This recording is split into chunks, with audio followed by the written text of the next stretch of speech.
Hello, everyone. Welcome to another Read With Me session. I'm yours truly, Isabel. I'm one of the founders here at Billionaireette, and I'm super excited to read with you chapter 3 and 4 of The View from the Top. So as you know, we're reading 2 books every single month. This particular book is one of 2. We're going to be reading this one in the next week. So like yesterday, we read 1 and 2, chapters 1 and 2. And then by the end of this week, by Friday or Saturday, we're going to be done with this one. And then we're going to get into this one, Your Next 5 Moves by Patrick Bet-David. Such a great book. Such a great book. And if you're a business owner, if you're an entrepreneur, if you're a coach, if you are one of those amazing people that are looking to better your life personally and financially, and you know you deserve freedom, this is the channel for you. This is the type of books that we're reading about. It's all about personal financial freedom. So most importantly, let's get to it, right? So chapter number 3, okay? Chapter number 3, moving from success to significance. Awesome.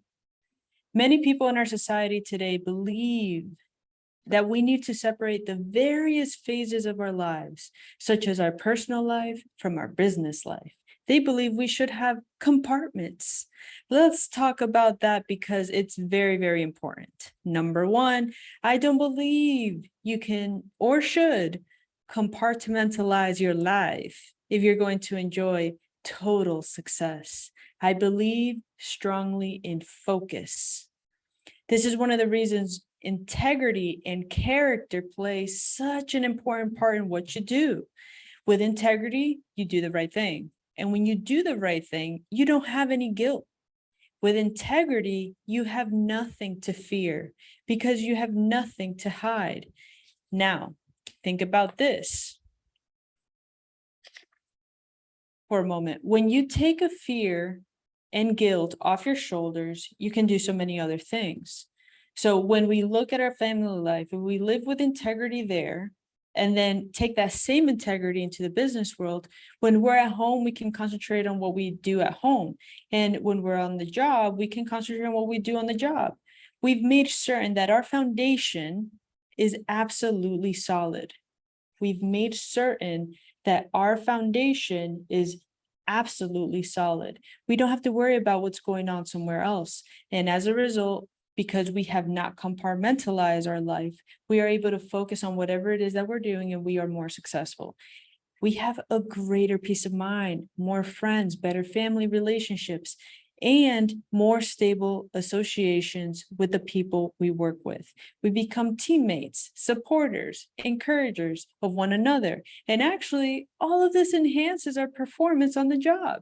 This all leads to a balanced life. That's beautiful.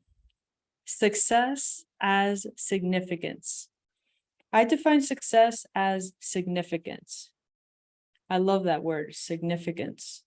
How do you achieve one and then translate it to another? So first of all, success is maximizing the gifts and potentials that you have.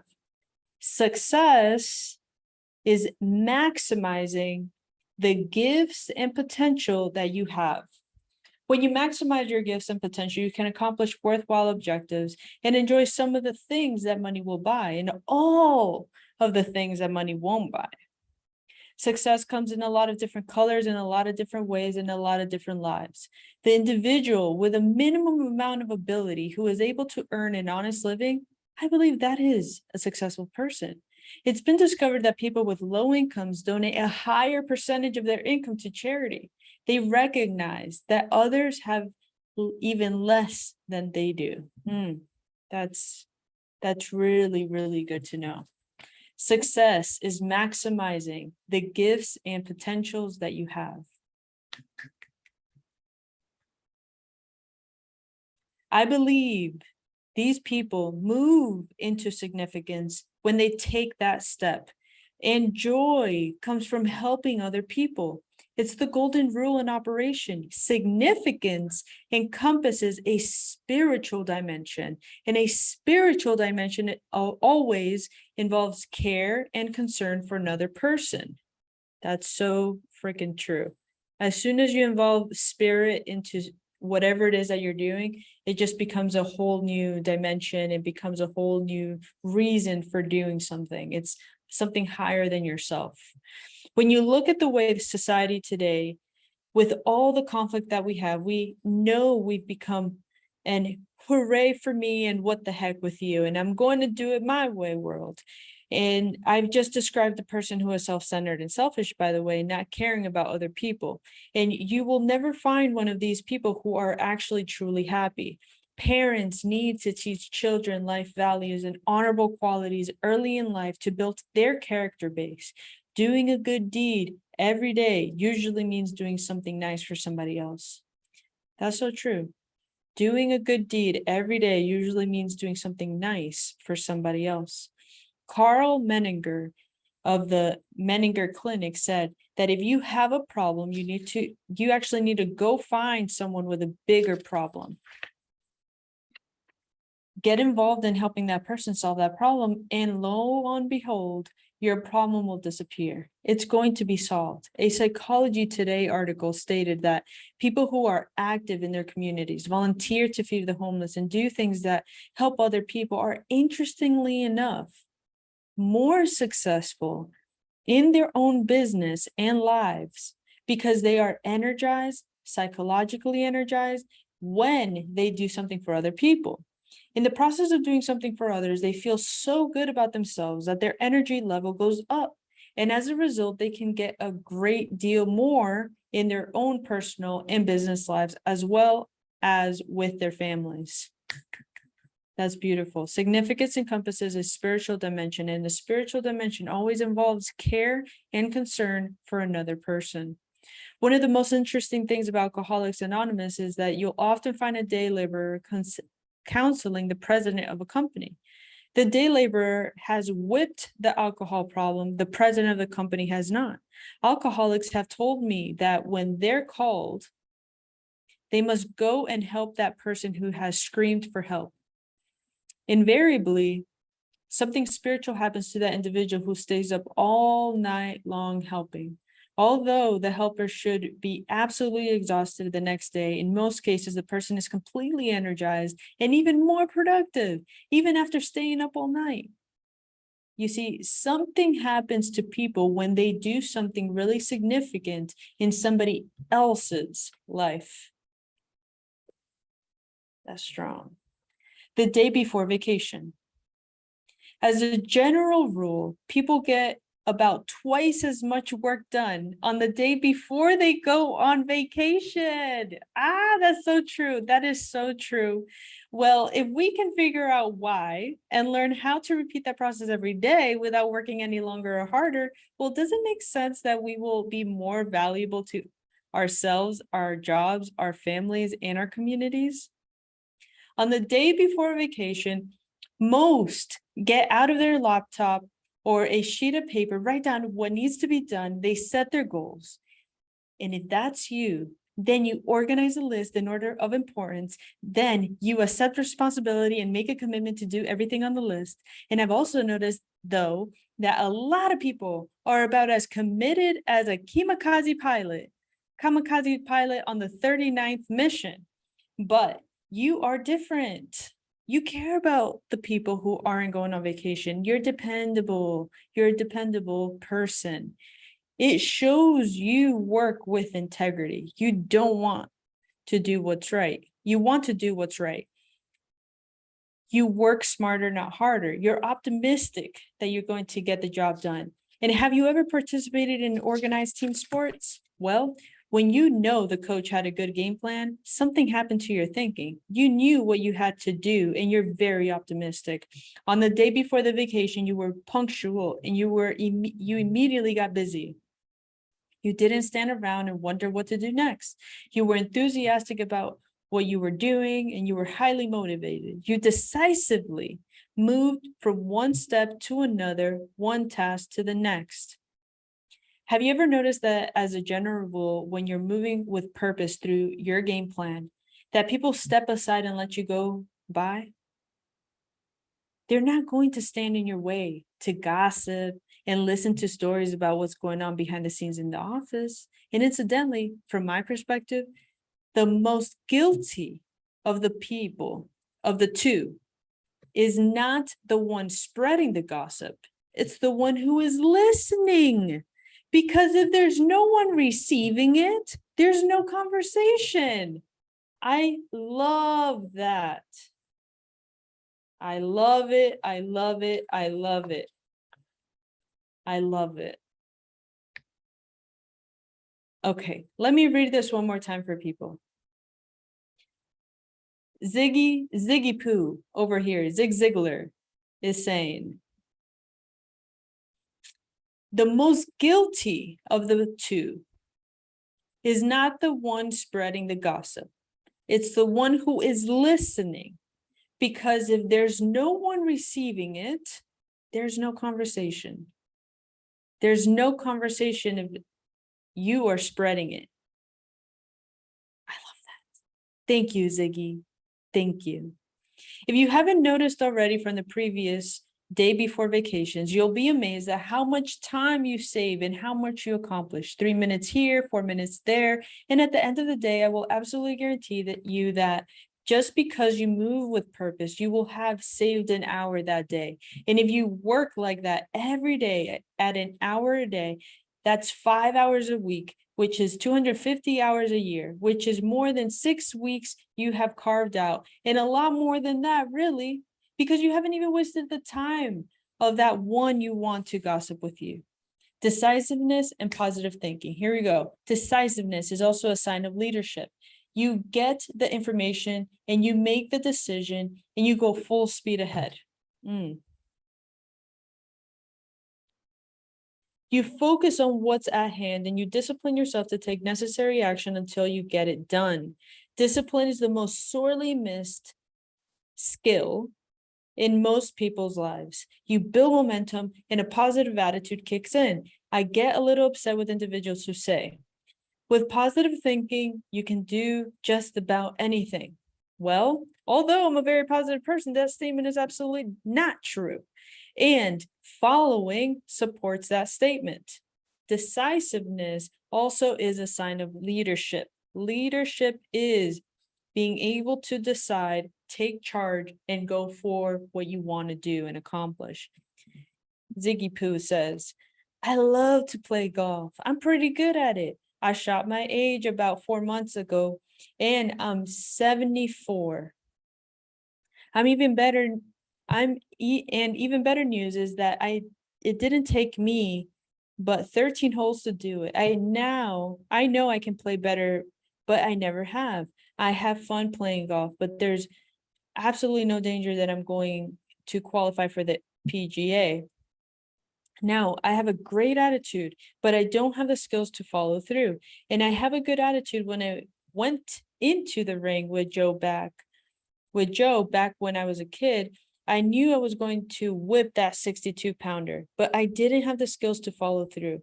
I learned the skill of boxing. I acquired the skill, and I've been trying for years to acquire the skill to play golf, but it just hasn't happened. So my positive attitude, though, is what makes me honestly believe that my next game is going to be the best game ever.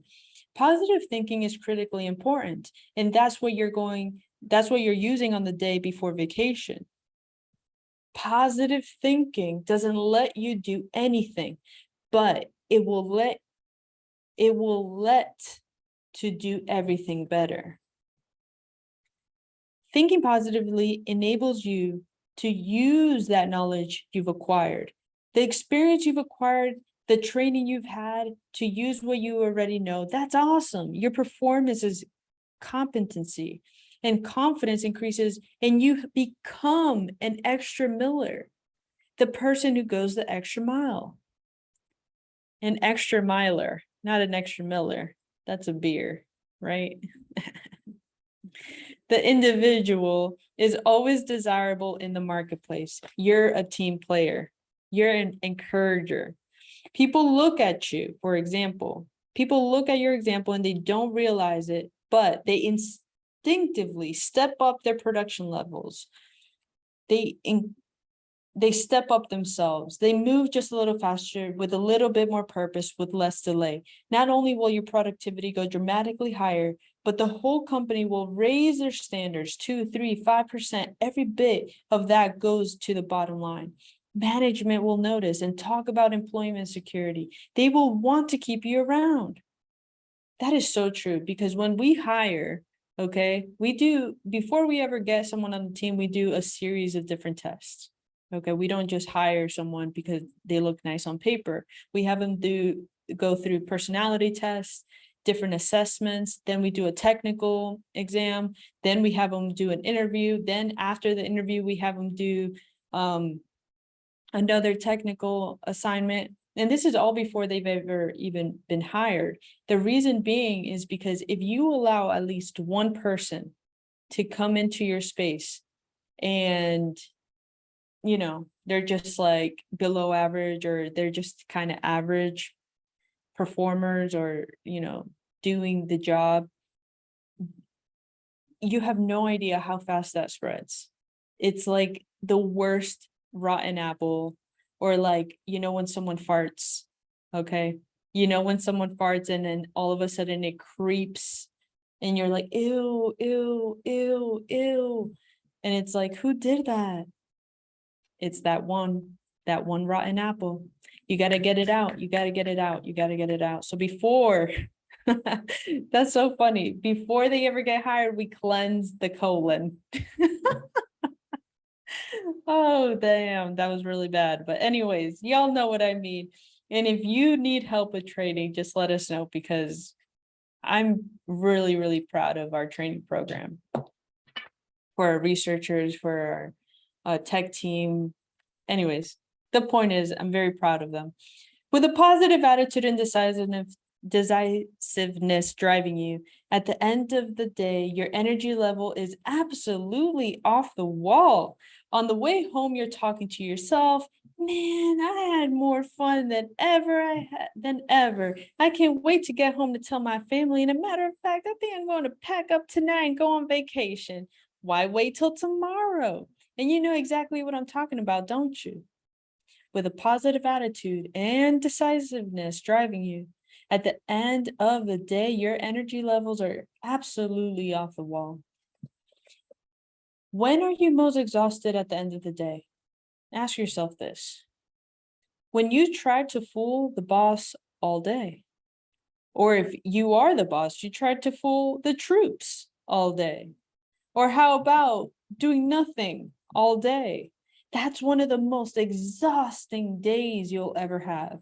But when you're on a mission and determined to complete your list, and you're making progress every hour that passes, not only does your self-worth increase, you also feel good about yourself. Hope is raised to its full bloom because you're being wise all the way up through each task. Come on.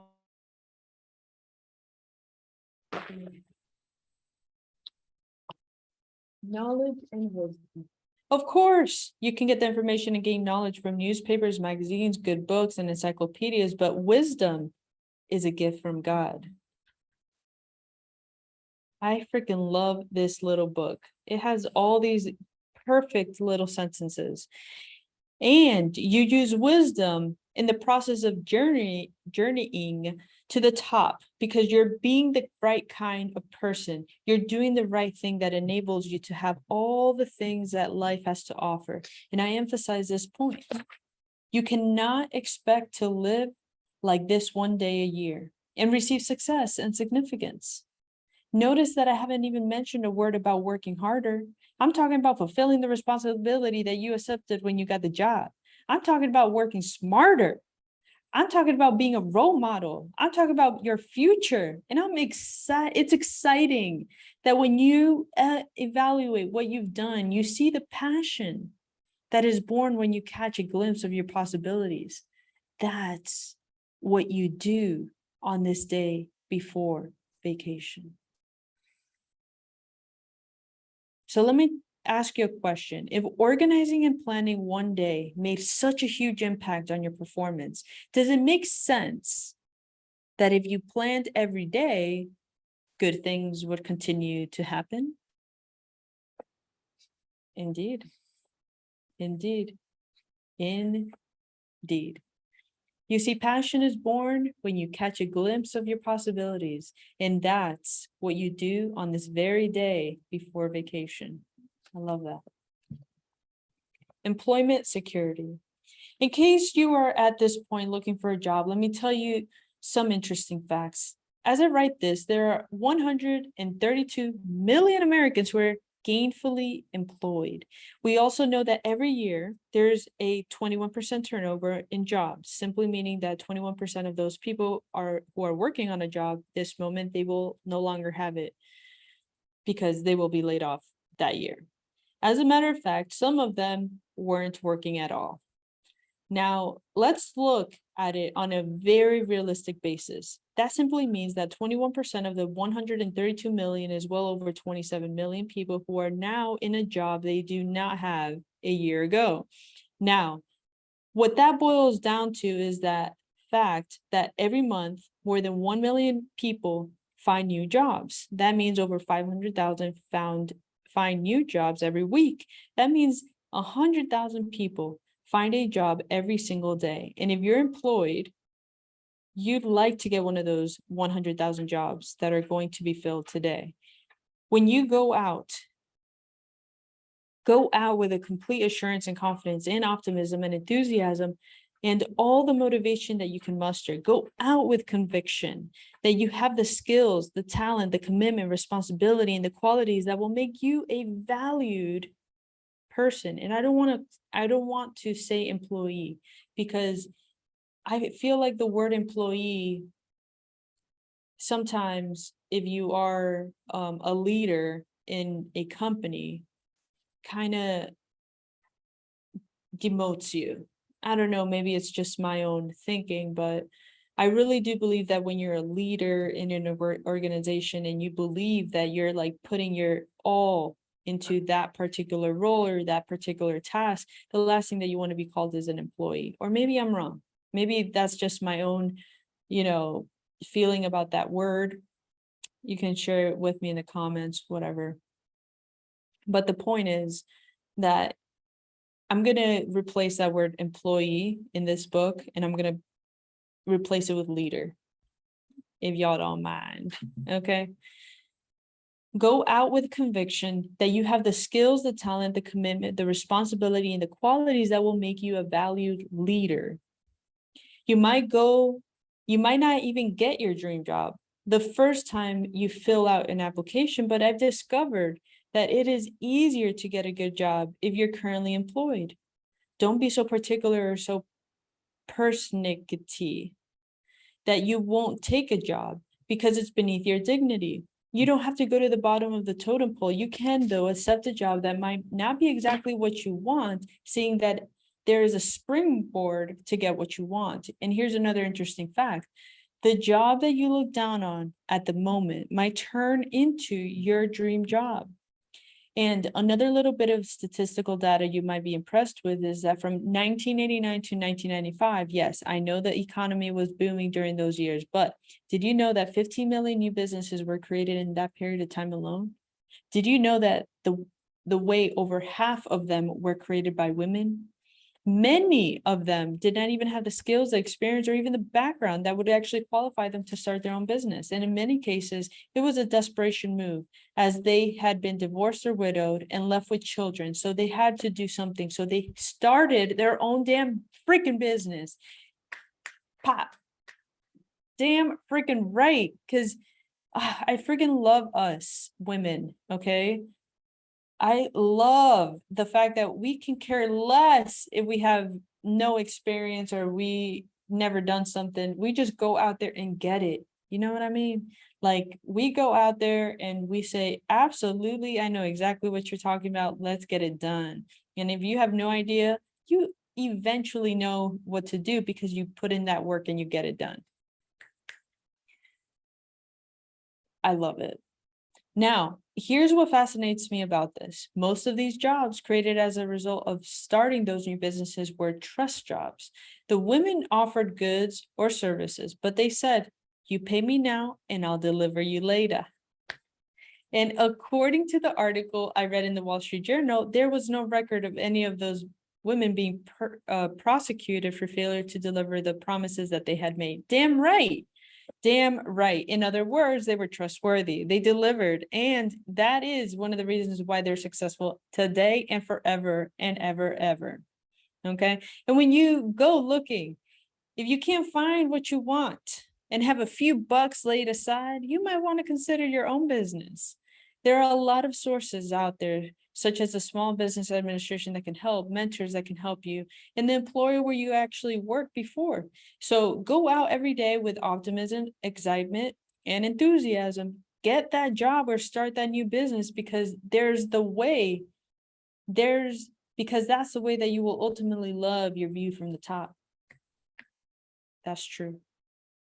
Listen, self-talk. Okay. Before you go to bed tonight, get in front of a mirror and start talking to yourself. Say something like, I'm Isabel. I'm an honest person. I'm intelligent. I have goals. List them out one by one, claiming every one of them.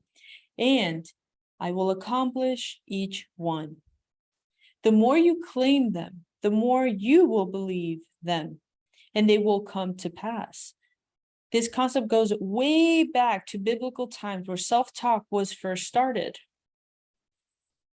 It's not something brand new in psychology today. It's been proven that what you say to yourself is extraordinarily important, but you got to be before you can do, and do before you can have.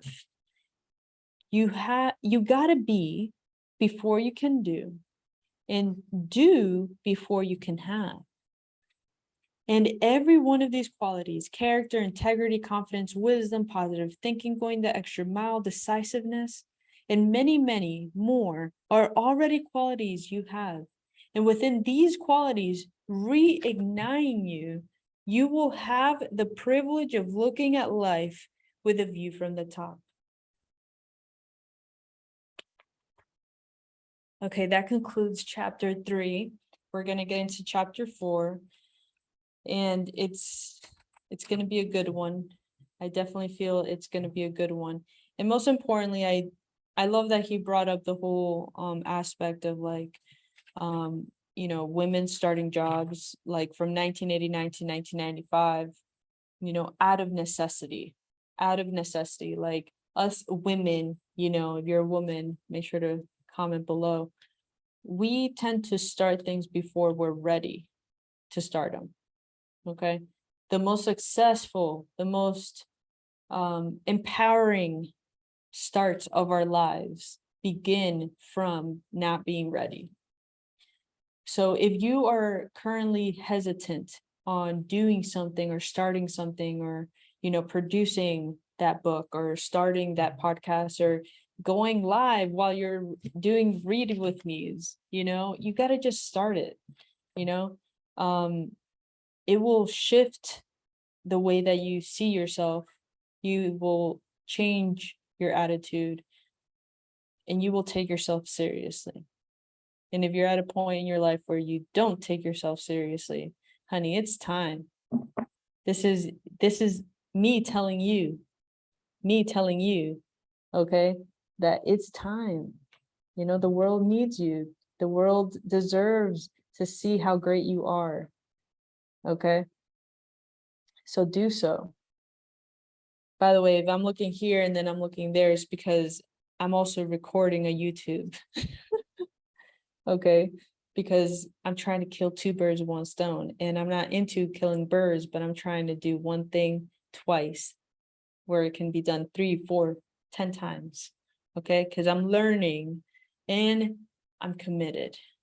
Okay, let's get into it. Chapter 4. Building winning relationships.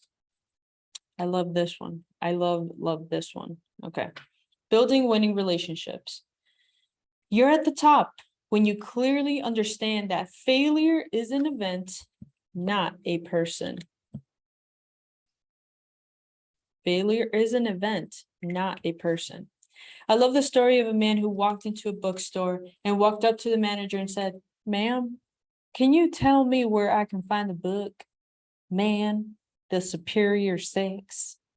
She said, "Oh, yes, it's upstairs in the science fiction department." When we clearly understand that there's no superior sex, that there is no superior race, then we will have laid the foundation for building winning relationships with all people in our job, community, nation, and in this global world we live in. Let me bring this truth to a very personal level. The 5 people who had the most impact on my life were all women. Do you really think that those women have had a huge interest in my life if I had been sexist? 3 Native Americans had a huge impact on my life. One in my sales career, one in my speaking career, and one in my spiritual walk. See, I'm a Christian today because of an elderly African-American lady whom I spent the weekend in our home on July 4th, 1972. My closest friend for the past 37 years is Jewish. Our director of international operations is from India. My daughter-in-law is from Mexico. I'm affiliated with a very large Japanese company with a Korean president. My son-in-law had just had a liver transplant. We never asked if the donor was black, white, brown, or anything in between. My doctors tell me we're all the same color inside. That's a good one. I like that one a lot. I shudder to think what my life would have been like had I been racist. Wow, this is such a strong topic. It would have been absolutely horrible. And now the DNA shows that Adam and Eve really did start it all. So that person next to you is really a kinfolk. And if you're going to spend eternity with them, you might as well get along with them now. Since relationships factor into everything that we do, I'm going to share what I've learned about relationships and what impact they have on every aspect of our lives. A 20-year Harvard study concluded that your relationships have more to do with your physical health than the food that you eat, the exercise program that you're on, and even the genes you have inherited. And as a general rule, if you are getting along with the people you love most, regardless of the condition of your bank account and your occupation, basically you're responsibly happy. And if you're not getting along well with the people that you love, it doesn't make any difference how much money you have in the bank or how high you are on the totem pole. Basically, you're not very happy. Building winning relationships. And what I'm going to do is you got to go check out the YouTube video. Okay. You got to go check out the YouTube video. I'm going to end this live because I want you to go to the YouTube video. Click the link in bio, check out what we got. And if you're interested, just let us know. We would love to have you part of this community, but most importantly, I'm grateful for your attention. I don't take it lightly. And most importantly, these books have been one of the reasons for the past 6 months. My brain, my creativity, like my attention, my perspective, my leadership, all of that has been elevated. And the women in the community, the billionairettes in the community have felt the same way. So I'm excited if you are looking for a community that you're looking to grow with and receive from. It's something you should check out. I would consider it. Okay, anyways, I'm going to finish this chapter 4 in the next like 20 minutes. So this particular video that you're watching right now, congratulations for watching it on YouTube. I'm going to end this live here on Instagram, and I'll see you very soon. Okay, now that I have your full attention here, let's continue. Building winning relationships, you and me. Nearly 100% of all counseling is done because of relationship difficulties, difficulties between husband and wife, parent and child, teacher and student, employer, employee, etc. There's a lot of relationship difficulties among the races as well. And think of all the problems caused simply because we've not built winning relationships. Now, let's take a look at what we can do to build those winning relationships. First of all, we need to have philosophy. A psychologist said that 80% of all the family counseling he did was because the parents had not taught their children manners. Manners are more than how to hold a knife and a fork. It is deportment, civility, respect, and concern for other people. The parent who does not teach, demand, and require that their children say please and thank you, especially when somebody says something nice about them or does something nice, is denying their child the building block of gratitude, which is the healthiest of all human emotion. Those children will grow up expecting the world to pay them the living that they feel is deserved. They will grow up as fair weather friends, meaning they're only there when they need you. They expect you to do things for them, and they're absolutely miserable as a result of it.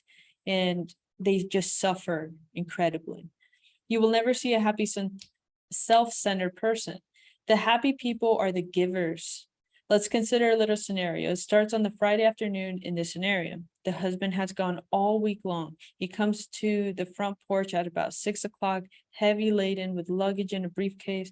Doesn't want to set it down to ring the doorbell, so he kicks the door open a couple times. Then he kicks it harder. Bang, bang, bang, bang. The wife comes running to the door, opens it, and sees him standing there. He doesn't move. He just looks at her and says, "The reason I'm late is because I've been to a meeting." Boy, I'm sure glad I went to that meeting because I learned some things that really bugged me. I learned that there are some rights around this house that I have not been getting. And as a matter of fact, I have made a list of them. And the first thing that we're going to do, a woman, is we're going to sit down and talk. We're going to go over this list because there's going to be some changes made around here. I can well imagine her responding, "Well, Buster, I didn't go to a meeting. I didn't need to. And I have not written a list. I didn't need to do that either. And I've got burning indelibly in mind what needs to change. You come on in and we're going to talk. And I agree with you. There are going to be some changes made around here, and you're going to like most of them. Now, let your imagination run. First of all, who the hell talks like this?" Okay, now let your imagination run wild. Don't you know this couple had an incredible weekend? Don't you know this couple had an absolutely incredible weekend? Don't you know that they had an idyllic, loving, romantic weekend? Don't you know that they became so inspired about their wonderful weekend together that they couldn't even wait until Monday morning to get out of there and change the world, to help it make it a better place? And now let's consider the same person, same scenario, but with a different attitude and different words. The husband comes to the front porch laden with luggage and a briefcase that he didn't want to set down, and he gently taps the door with his foot. His wife comes to the doors, opens it. The man walks in and says, "Sweetheart, I'm late because I went to a meeting, and I'll be forever grateful that I went because I learned some things that really bother me. And I learned that in all probability as a husband, I have not been meeting your needs as my wife. Before I even unpack, I want us to talk. I want you to tell me what I can do to become the kind husband that you thought you were getting and you deserve to have." That's more like it, honey, regardless of the scenario. That's the way you speak. Anyways, I can well imagine her response. "Well, actually, I've been very happy being your wife. From time to time, I wondered if I'm meeting all your needs." Well, now I ask you, which couple do you think will have a greater contribution to make individuals in our society? Which couple will not only experience happiness by enjoying their lives? Which couple do you think will raise the happiest, healthiest, most productive, progressive, and good citizens? Obviously the second couple, okay? I mean, it's just the way that you speak. Terrible. Okay, being aware of your language is so important. Words create. Okay, words can create and they destroy. The golden rule. I'm totally convinced that you have everything in life you want if you will help enough other people to get what they want. It's our responsibility to put the other person first. The golden rule is still in force. Do to others as you would have them do to you. So many times people say that our society ills. Well, why don't they do something? Well, they is you.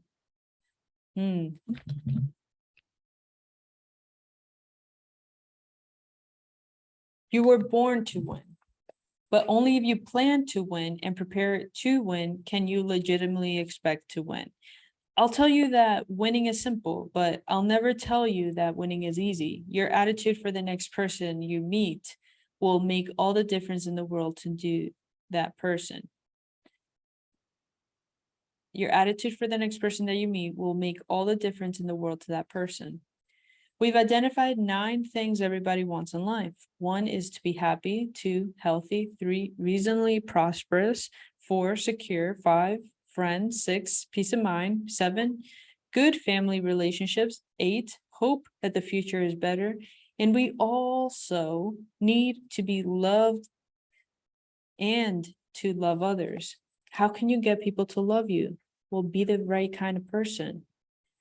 When you go out looking for friends, they will be hard to find. But if you go out looking to be a friend, you will find them everywhere. I love that one. That's a good line. It has been said that we affect 10,000 people directly or indirectly during our lifetime. I've heard it said that no raindrop ever blames itself for the flood. No snowflake ever blames itself for the blizzard. And yet each played a part. I have on the wall in my office a photograph of 26 men and women. I call it my wall of gratitude. These men and women have had a huge impact on my life. I want you to think it through and have your own wall of gratitude. It will impact your life positively. Play it back in your own mind. Who has helped you? Who was there for you when you needed help? Which man, woman, teacher, pet, neighbor, employer, member of your church put up the photos as reminders of those who have helped you along the way? Now, there's always a possibility that your life really is not what you want it to be right now or where you want it to be, but maybe it's not your fault. Consider this hypothetical example. You've been saving your money and finally have enough to build a home of your dreams. You've hired an architect with an incredible worldwide reputation to design the house, and he did. He found the #1 builder of luxury homes in that whole area. He followed the instructions and the architect gave and used all the exact materials, the very best of everything. The home was finished and it was absolutely beautiful. You moved in and had a big celebration party. Everybody came and said, what a wonderful place. And about 6 weeks later, a slight crack appeared in one of the walls. 2 months later, you looked and saw the same crack was actually bigger. Then, almost on a daily basis, there were more cracks. The house started to crumble in less than a year, and eventually the building code required that the house be abandoned. Now, I ask you, whose fault was it? Was it the architect who designed the plan or the builder who followed the plan exactly as prescribed? Who would you blame, the architect? Absolutely. If you're not as far along as you'd like to be in life, maybe you've been listening to the wrong plans from the wrong person. Oh, wow.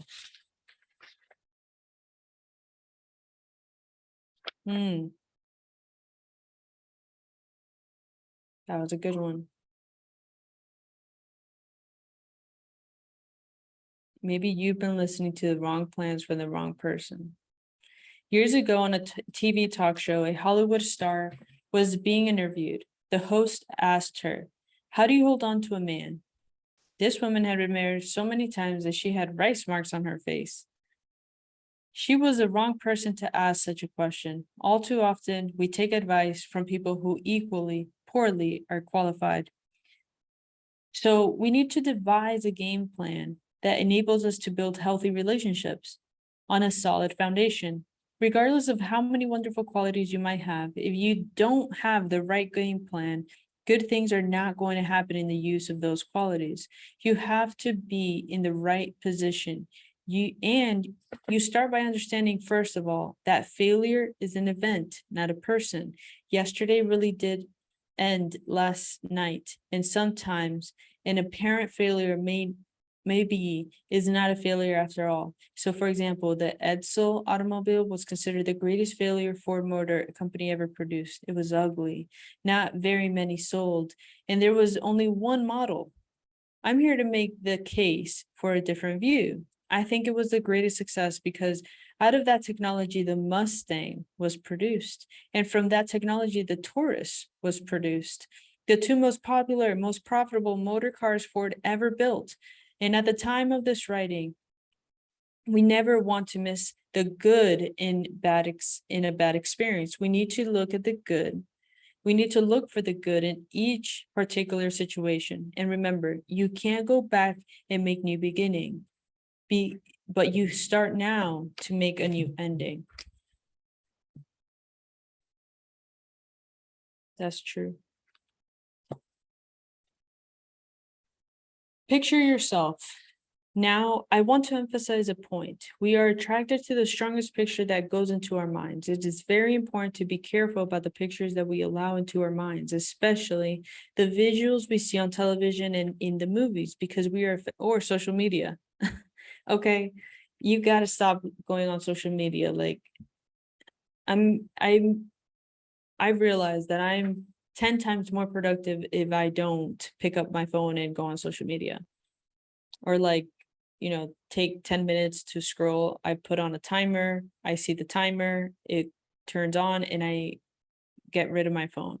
Like, I'm so grateful that I did that because it has drastically changed my life too. Okay, we talk about they affect we are affected, and we are actually very, very sensitive of what actually goes into our minds. Our eyes are portals to our soul, our brain. So for example, the pictures we paint as parents are very important. We talk about the terrible twos instead of the terrific twos, tremendous threes and fabulous fours and fantastic fives. How would you like somebody to say that you're in the terrible 30s or the awful 50s? How we interpret what others say about us and our own self-talk is enormously important because it affects our self-worth, our self-image. How many times does an executive in the company send out a salesperson saying, now handle this one with kid gloves. This is our biggest account. Don't blow the deal. And instead, it's much better to say, hey, we're sending you out because your experience and your skills tell me that you are the only person to take care of this one in the proper way. Give people something to live up to, not something to live down. Visuals and words can pick you up or put you down, and so can words. Some people have a picture in their minds of themselves that is so narrow, so shallow, that it bears no resemblance to who they really are. A lot of people don't have a clue as to what is available for them.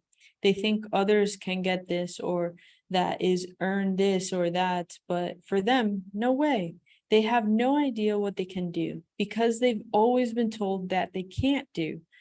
And the bottom line is they have low expectations and because of that, they have low results. They have a picture of themselves that is only partially correct. Again, just having the ability and intelligence is not necessarily the key, but recognizing the ability, confessing it as we claim the qualities, appreciating it, developing it, and then using it, that is the key. We need to start looking at changing the picture we have in our minds ourselves. And Dr. Joyce Brothers said simply this: you cannot You cannot consistently perform in a matter which is inconsistent with the way that you see yourself. The picture in your mind's eye is incredibly important. In this book, Rising Above the Crowd, Brian Harbour tells a story of Ben Hooper, who was born in the hills of East Tennessee. Because he didn't know who his father was, he was ostracized, treated horribly. Parents wouldn't allow their children to play with him, and at the 6 years of age, he was in the 5th grade. When time came for recess, the other kids would go out and play together. Little Ben stayed at his desk and studied because the kids wouldn't play with him. At lunch, he took his little sack of lunch and ate it by himself while other kids ate all together. He had a horrible childhood. And when he was 12, a new preacher came to a small church and Ben heard that he was a loving and wonderful man. Ben had never attended church before, but one Sunday he decided to go. For the first time in that child's life, hope reared its head. Now, hope is what changes people. Encouragement is the fuel on which hope runs. The next Sunday, he was there again and again, 4, 5, or 6 Sundays in a row. And on the 6th or 7th Sunday, the message was so powerful, so fascinating, so appropriate for the little Ben that he didn't even notice that a number of people had come in and sat down behind him. He forgot all about the time when and then the message ended, and Ben stood up expecting to run out as he had in the past Sundays. But this time, there were people in the aisle. He was trying to work his way through. He felt a hand on his shoulder. He turned and looked up, and there was a young minister with his hand on his shoulder. He asked him a question which had been on the mind of every person in town for the past 12 years. Whose boy are you? People were talking about, but all of a sudden, it got deathly quiet.